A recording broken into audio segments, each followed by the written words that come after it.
രാജ്യത്തിൻ്റെ തലസ്ഥാന നഗരി, ഭാരതത്തിൻ്റെ ഹൃദയം ന്യൂഡൽഹി. കോൺഗ്രസിൻ്റെ ഒരു കാലത്തെ ഏറ്റവും പ്രധാനപ്പെട്ട രണഭൂമി. കോൺഗ്രസ് അതിൻ്റെ ഏറ്റവും പ്രൗഢമാർന്ന കാലത്ത് അടക്കി ഭരിച്ചിരുന്ന സംസ്ഥാനം. പിന്നീട് BJP അവിടേക്ക് കടന്നു കയറുന്നു. BJPയുടെ മുഖ്യ എതിരാളിയായ എല്ലാ സംസ്ഥാനത്തും BJP കാണുന്നത് കോൺഗ്രസിനെയാണ് എങ്കിൽ ദില്ലിയിൽ അതങ്ങനെ ആയിരുന്നില്ല. അവിടുത്തെ മുഖ്യ എതിരാളി അരവിന്ദ് കെജ്രിവാളാണ്.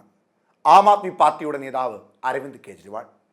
അഴിമതിരഹിതമാർന്ന ഒരു ഭരണം ഡൽഹിയിലെ ജനങ്ങൾക്ക് കാഴ്ചവെക്കുമെന്ന് പറഞ്ഞുകൊണ്ടായിരുന്നു അദ്ദേഹം അധികാരത്തിലേക്ക് എത്തിയത്. വൈദ്യുതി സൗജന്യമായി നൽകുന്നു, ജലം സൗജന്യമായി നൽകുന്നു, അങ്ങനെ ഒട്ടേറെ പദ്ധതികൾ. അങ്ങനെ വെറും പദ്ധതികളായി പറഞ്ഞവ മാത്രമല്ല, അവയെല്ലാം നടപ്പിലാക്കുകയും ചെയ്തിരുന്നു കെജ്രിവാൾ.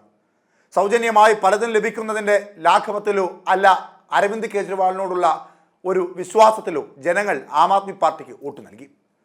കോൺഗ്രസും BJPയും ഒക്കെ കിടന്നു പരിശ്രമിച്ചിട്ടും പിടിച്ചെടുക്കുവാൻ കഴിയാതെ പരാജയപ്പെട്ടു പോയ ദില്ലിയിലേക്ക് മുടിചൂടാ മന്നനായി 10 വർഷത്തിനു മുമ്പ് അരവിന്ദ് കെജ്രിവാൾ കടന്നു വരുന്നു.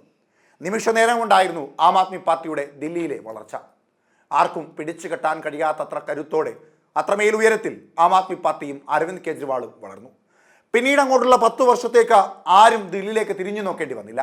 ആം ആദ്മി പാർട്ടിയുടെ ഏകാധിപത്യം പോലെയുള്ള ഒരു ഭരണം. മറ്റ് സംസ്ഥാനങ്ങളിലേക്കും ആം ആദ്മി പാർട്ടിയുടെ വേരുകൾ ആഴത്തിലിറങ്ങി. കേരളത്തിലും പൊട്ടിമുളച്ചു. അതിൻ്റെ എല്ലാം മൂലകാരണമായി മാറിയത് ദില്ലിയിലുള്ള ആം ആദ്മി പാർട്ടിയുടെ വളർച്ച തന്നെയാണ്. ശേഷം 2024 ദില്ലി നിയമസഭാ തെരഞ്ഞെടുപ്പ് നടക്കുന്നു. ആം ആദ്മി പാർട്ടി തന്നെ അധികാരത്തിലെത്തുമെന്ന് പല സർവേകളും വരുന്നു. BJPക്ക് അനുകൂലമായ സർവേകളും നിരവധി ഉണ്ടായിരുന്നു. എന്നാൽ വർഷങ്ങൾക്ക് ശേഷം BJP രാജ്യതലസ്ഥാനം പിടിച്ചെടുക്കുന്ന കാഴ്ചയായിരുന്നു ആ തെരഞ്ഞെടുപ്പിലൂടെ കണ്ടത്. ആം ആദ്മി പാർട്ടി 2ാം സ്ഥാനത്തേക്ക് പിന്തള്ളപ്പെടുന്നു. അഴിമതി ആരോപണത്തിൻ്റെ തുറുപ്പുചീട്ടിലായിരുന്നു ആം ആദ്മി പാർട്ടിയും അരവിന്ദ് കെജ്രിവാളിനെയും BJP കൂച്ചുവിലം കിട്ടി നിർത്തിയത്. കോൺഗ്രസ് ദയനീയമായ പരാജയത്തിലേക്ക് തലകുനിച്ച് പരാജയം സമ്മതിച്ച് മടങ്ങിപ്പോകേണ്ട അവസ്ഥയുണ്ടായി. ഇപ്പോൾ അദ്ദേഹത്തിൻ്റെ ഭരണകാലഘട്ടത്തെ പറ്റിയുള്ള ഒരു അവലോകനം സ്വയം നടത്തിയിരിക്കുകയാണ് ആം ആദ്മി പാർട്ടിയുടെ നേതാവ് അരവിന്ദ് കെജ്രിവാൾ.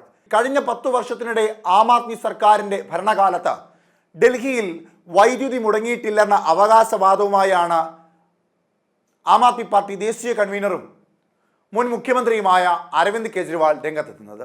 എന്നാൽ ഈ അവകാശവാദത്തെ എതിർത്ത് കണക്കുമായി BJP രംഗത്തെത്തിയിരിക്കുകയാണ്. അത് വല്ലാത്തൊരു തിരിച്ചടിയുമായി മാറിയിരിക്കുന്നു അരവിന്ദ് കെജ്രിവാളിന്. നിയമസഭാ തെരഞ്ഞെടുപ്പിലെ അപ്രതീക്ഷിത തോൽവിക്ക് ശേഷമാണ് കെജ്രിവാൾ ഈ അവകാശവാദവുമായി രംഗത്തെത്തിയത്.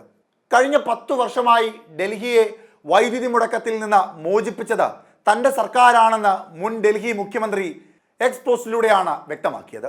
കൂടാതെ BJP സർക്കാർ അധികാരമേറ്റതിന് ശേഷം പതിവായി വൈദ്യുതി മുടങ്ങുകയും തടസ്സങ്ങളും ഉണ്ടായിട്ടുണ്ടെന്നും അദ്ദേഹം ആരോപിച്ചിരുന്നു. ഇതിനെ സാധൂകരിക്കാനായി ആളുകളുടെ ട്വീറ്റുകളും കെജ്രിവാൾ പങ്കുവയ്ക്കുകയും ഉണ്ടായി. ഡൽഹിയിൽ വൈദ്യുതി മുടങ്ങിയതുമായി ബന്ധപ്പെട്ട് ആളുകൾ പങ്കുവച്ച പോസ്റ്റുകൾ കെജ്രിവാൾ ഷെയർ ചെയ്യുകയായിരുന്നു. ഇതിന് പിന്നാലെയാണ് മറുപടിയുമായി ഭരണകക്ഷി കൂടിയായ BJP ശക്തമായി രംഗത്ത് വന്നത്. കെജ്രിവാൾ തൻ്റെ അവകാശവാദങ്ങൾ ഉന്നയിച്ചെങ്കിലും ഇതിനെ പിന്തുണയ്ക്കുന്ന ഒരു ഡാറ്റയും അദ്ദേഹം പങ്കുവച്ചിരുന്നില്ല എന്നതാണ് ശ്രദ്ധേയമായ കാര്യമായി അവർ ചൂണ്ടിക്കാട്ടുന്നത്. ഇതോടെയാണ് ഡൽഹി വൈദ്യുതി മന്ത്രി ആശിഷ് സുദ് മറുപടി പറയുന്നത്. ആം ആദ്മി പാർട്ടിയുടെ ഭരണകാലത്തെ 24-25 വർഷത്തെ വിശദമായ സ്ഥിതിവിവര കണക്കുകൾ പങ്കുവെച്ചുകൊണ്ടാണ് അദ്ദേഹം കെജ്രിവാളിനെ നേരിട്ടത്. സോഷ്യൽ മീഡിയയിലൂടെ പുറത്തുവിട്ട കണക്കുകൾ പ്രകാരം ആം ആദ്മി പാർട്ടി ഭരിച്ച കഴിഞ്ഞ 12 മാസത്തിനിടെ ഡൽഹിയിൽ 1 മണിക്കൂറിലധികം നീണ്ടു നിൽക്കുന്ന ഏകദേശം 21,600 വൈദ്യുതി തടസ്സങ്ങൾ ഉണ്ടായിട്ടുണ്ട്. നഗരത്തിലെ വിവിധ പ്രദേശങ്ങളിൽ പ്രതിദിനം 1 മണിക്കൂറിലധികം വീതമുള്ള കുറഞ്ഞത് 60 വൈദ്യുതി തടസ്സങ്ങളെങ്കിലും നേരിട്ടിട്ടുണ്ടെന്നും മന്ത്രി പറഞ്ഞു. മാത്രമല്ല, പഞ്ചാബിൽ നിന്നുകൊണ്ട് ഡൽഹിയിലെ പ്രശ്നങ്ങളെക്കുറിച്ച് അഭിപ്രായം പറഞ്ഞതിനും കെജ്രിവാളിനെ മന്ത്രി പരിഹസിച്ചു. ഡൽഹി നിയമസഭാ തെരഞ്ഞെടുപ്പിൽ ഹാട്രിക് ജയം ലക്ഷ്യമിട്ടെത്തിയ ആം ആദ്മിയെയും അരവിന്ദ് കെജ്രിവാളിനെയും വീഴ്ത്തിയാണ് 2.5 പതിറ്റാണ്ടിന് ശേഷം ഇവിടെ BJP ജയം നേടിയത്. തോൽവിയാണ് കേജ്രിവാൾ ഉൾപ്പെടെയുള്ളവർക്ക് തെരഞ്ഞെടുപ്പിൽ നേരിടേണ്ടി വന്നത്. വീണ്ടും ഡൽഹിയിലെ രാഷ്ട്രീയ ഭൂമിയിൽ സജീവമാവുകയാണ് കെജ്രിവാളിൻ്റെ ലക്ഷ്യമെന്ന് പുതിയ ആരോപണത്തിൽ നിന്ന് വ്യക്തമാണ്. കാരണം വർഷങ്ങളായി ഡൽഹിയിൽ ഏറ്റവും ചർച്ചയാവുന്ന വിഷയമാണ് വൈദ്യുതി. അതുകൊണ്ട് തന്നെയാണ് BJP ഉടൻ തിരിച്ചടിച്ചത്. എന്തായാലും വാദപ്രതിവാദങ്ങൾ സജീവമായി നടക്കുകയാണ്. ഡൽഹിയിലെ അധികാര കസേരയിലേക്ക് ഓരോ പാർട്ടിയും കയറുന്നതിൻ്റെ പ്രധാന കാരണങ്ങളിലൊന്ന് സൗജന്യ പദ്ധതികൾ തന്നെയാണ്. ആം ആദ്മി പാർട്ടിയെ ആ ഭരണകാലഘട്ടത്തിൽ നിന്ന് താഴേക്ക് ഇറക്കുവാൻ വേണ്ടി BJP ഉപയോഗിച്ച നാണയവും അതേ സൗജന്യ പദ്ധതികൾ തന്നെയായിരുന്നു. ആം ആദ്മി പാർട്ടി അത് 90% നിറവേറ്റിയിട്ടുണ്ട് എന്ന വാദമാണ് ജനങ്ങളിൽ പലർക്കും ഉണ്ടായിരുന്നത്.